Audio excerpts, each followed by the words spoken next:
Hello everyone. In this video, we are going to talk about retinal detachment. It is one of the very important topic in retina, and it is one of the very important cause of blindness that occurs due to disorder of retina. And whenever we are talking about retinal detachment, the term seems to be a misnomer because it is a case of actually it is not detachment of the retina itself. It is the separation of the later layers of in between the retina. So as I've said, there are two parts to the retina. There are important two layers. And one of them is your neurosensory retina, and the next one is the retinal pigment epithelium. And in between there, there is a space called as pre-retinal space. If there is separation of retina in this plane, it is called as retinal detachment. Of retinal detachment, it can be primary or it can be secondary. The most common cause being the primary retinal detachment, जसको नाम अर्को नाम भनेको जसभित्र हाम्रो रेग्माटोजिनस retinol detachment पर्छ. Secondary भित्र हाम्रो ट्र्याक्सनल र एक्जुडेटिभ रेटिनल डिट्याचमेन्ट पर्छ. अब before starting retinal detachment we should clear some basics. हामीलाई आफ्नो बेसिक्सहरू चाहिँ क्लियर हुनुपर्छ before starting about retinal detachment, जसमा चाहिँ एज आइभ सेड रेटिनल डिट्याचमेन्टको दुईवटा प्राइमेरी इटियोलोजिसहरू हुन्छ. एउटा प्राइमेरी र सेकेन्डरी भनेर हुन्छ. प्राइमेरीलाई रेग्माटोजिनस रेटिनल डिट्याचमेन्ट पनि भन्छ. रेग्माटोजिनस भन्ने बित्तिकै हामीले रेग्मा भनेको टु टियर भनेर बुझ्छौँ क्या. सो रेटिना च्यात्यो भने त्यसको कारणले फ्लुइड स्केप हुन्छ रेटिनाभित्र, अनि जसले चाहिँ रेटिनालाई डिट्याच गराउँछ. त्यसलाई हामी के भन्छौँ? Primary retinal detachment. जसको one of the very important cause is pathological myopia. So pathological myopia भनेको के हो त?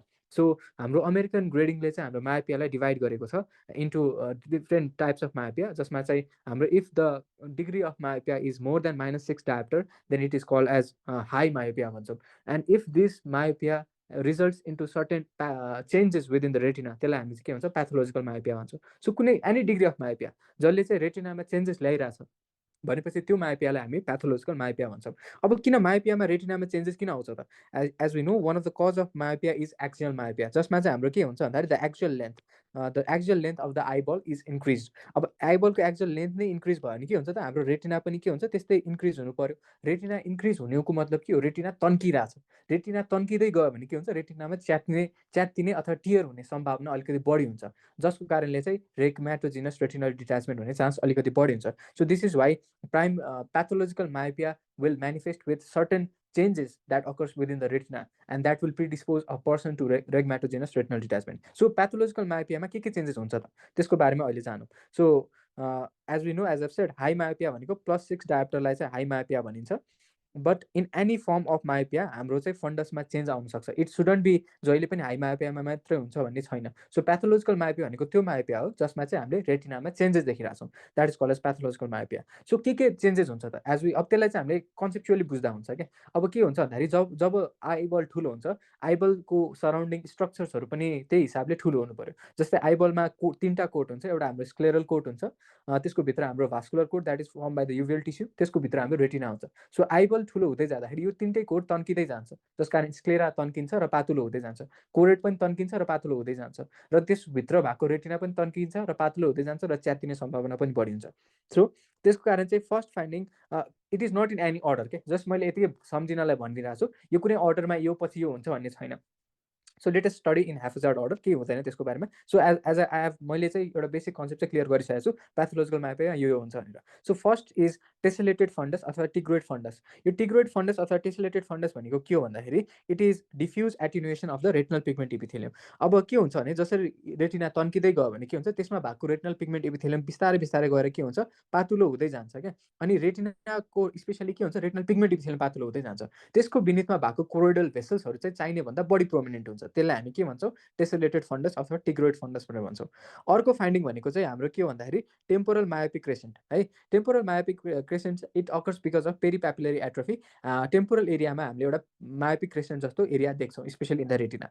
अर्को हुन्छ फोकल कोरियो रेटिनल एट्रोफी.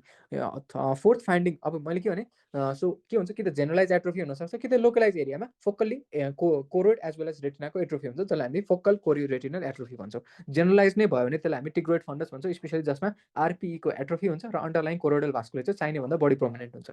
अर्को के हुन्छ भन्दाखेरि अब बिस्तारै बिस्तारै रेटिना तन्किँदै जाँदा के हुन्छ? रेटिनामा जुन ब्रुक्स मेम्ब्रेन हुन्छ, that is the anterior part of the choroid or the basement membrane of the retinal pigment epithelium. त्यो ब्रुक्स मेम्ब्रेन च्यात्तिन्छ. त्यो च्यात्तियो भने त्यसलाई हामी के भन्छौँ भने ल्यासर क्र्याक भनेर भन्छौँ. सो ल्यासर क्र्याक भनेको के हो भन्दाखेरि इट इज ल्यासर क्र्याक भनेको it is a break which is present in the Bruch's membrane.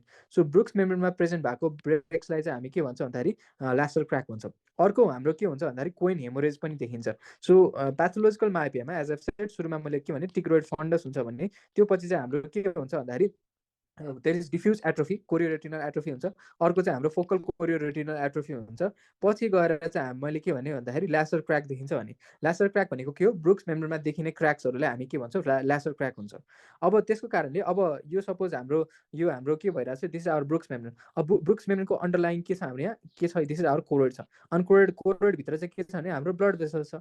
अब के हुन्छ भन्दाखेरि अब as there cracks in the membrane, अब यो ल्यासर क्र्याक भन्ने बित्तिकै के भयो भन्दाखेरि कोरोइडमा क्र्याकहरू देखिने बित्तिकै यो अन्डरलाइन भेसल्सहरू के हुन्छ, यहाँबाट ग्रो गर्न थाल्छ क्या विदिन द रेटिना. सो त्यसलाई हामी के भन्छौँ, कोरोइडल भेसल्स भनेर भन्छौँ. सो यो पनि एउटा फाइन्डिङ हुन्छ. अनि यो भेसल्सहरू पछि गएर के हुन्छ, इट विल यो भेसल्सहरू जुन आएको छ नि कोरोइडबाट विदिन द रेटिना, त्यो अल्टिमेटली रप्चर हुन्छ अनि त्यहाँबाट ब्लिडिङ हुन्छ. अनि त्यो ब्लिडिङ भयो भने त्यसलाई हामी चाहिँ के भन्छौँ भन्दाखेरि कोइन हेमोरेज भनेर भन्छौँ. सो अनदर फाइन्डिङ भनेको हाम्रो के भन्दाखेरि कोइन हेमोरेज. कोइन हेमोरेज पछि अर्को फाइन्डिङ भनेको चाहिँ के हुनसक्छ भन्दाखेरि अब यो हेमोरेजबाट के हुन्छ, अल्टिमेटली यो क्लम्प हुन्छ. क्लम्प भएर त्यसले रेटिनामा सर्टेन स्पट्सहरू जेनेरेट गर्छ, जसलाई हामी फस्टर फ्युक स्पट अथवा फ्युक फ्लेक्स भनेर भन्छौँ. त्यो पनि देखिन्छ. अनि अर्को कुरा मैले के भनेको थिएँ भने, जसरी रेटिना तन्किन्छ, रेटिनालाई सराउन्ड गर्ने स्ट्रक्चर द्याट इज स्क्लेरा, त्यो पनि तन्किन्छ र स्क्लेराको थिनिङ हुन्छ. And this thinning of the sclera is line with by uveal tissue, जसलाई हामी के भन्छौँ, अनि अल्टिमेटली त्यो बल्ज गर्न थाल्छ, जसलाई हामी चाहिँ के भन्छौँ, पोस्टेरियर स्टाफाइलोमा भनेर भन्छौँ. So this is also one of the finding. अर्को बिस्तारै बिस्तारै degenerative changes occurs in the peripheral part of the retina, जस कारण चाहिँ रेटिनामा होल फर्म हुन थाल्छ, जसलाई हामी ल्याटिस डिजेनरेसन भनेर भन्छौँ है. अनि अल्टिमेटली ल्याटिस डिजेनरेसन हुने बित्तिकै के हुन्छ, there will be alternative rhegmatogenous retinal detachment हुन्छ. So this are the finding that we appreciate in patients with pathological myopia. So pathological मायोपियामा के हुन्छ भने, जस्ट रिभाइज मात्र गरौँ. एज अ सेट रेटिना तन्किँदै जान्छ र टिग्रोइड फन्डस अथवा टेसोलेटेड फन्डस हुन्छ. There can be focal chorioretinal atrophy हुँदै जान्छ. So there can be tigroid fundus, there can be focal chorioretinal atrophy हुँदै जान्छ. अर्को कुरा के हुनसक्छ भने हाम्रो ल्यासर क्र्याकहरू देखिन्छ. यो ल्यासर क्र्याकहरू चाहिँ किन हुन्छ भन्दाखेरि यो चाहिँ हाम्रो कोरोइडमा भएको कोरोइड सरी ब्रुक्स मेम्ब्रेन जुन छ त्यो पनि तन्किएर च्यात्तियो भने त्यस कारणले ल्यासर क्र्याक भन्छ. अनि ल्यासर क्र्याकको कारणले चाहिँ अल्टिमेटली नयाँ नयाँ भेसल्सहरू आउँछ अनि त्यो भेसल्सहरू अल्टिमेटली ब्लिड गर्छ, जसलाई हामी कोइन हेमोरेज भनेर भन्छौँ. अनि अर्को कुरा चाहिँ यसमा के देखिन्छ भन्दाखेरि फस्टर फ्युक स्पट देखिन्छ होइन. त्यो त्यही हेमोरेज अलिक अर्गनाइज भने त्यसले फस्टर फ्युक स्पट बनाउँछ. र अर्को कुरा चाहिँ के हुनसक्छ भने पोस्टेरियर स्टाफाइलोमा पनि हुनसक्छ because of the thinning of the sclera है. So that can result into posterior staphyloma. अनि पेरिफेरी अफ द रेटिनामा के हुन्छ भन्दाखेरि त्यसमा च्यात्तिँदै जान्छ. च्यात्तियो भने त्यसलाई हामी के भन्छौँ, ल्याटिस डिजेनरेसन भन्छौँ. अल्टिमेटली त्यहाँबाट चाहिँ के हो, फ्लुइड स्केप हुन्छ अनि फ्लुइड चाहिँ हाम्रो रेटिनाभित्र जान्छ अनि जस कारण चाहिँ रेगमाटोजेनस रेटिनल डिटाचमेन्ट हुन्छ. So this is the basic concept है अफ प्याथोलोजिकल मायोपिया.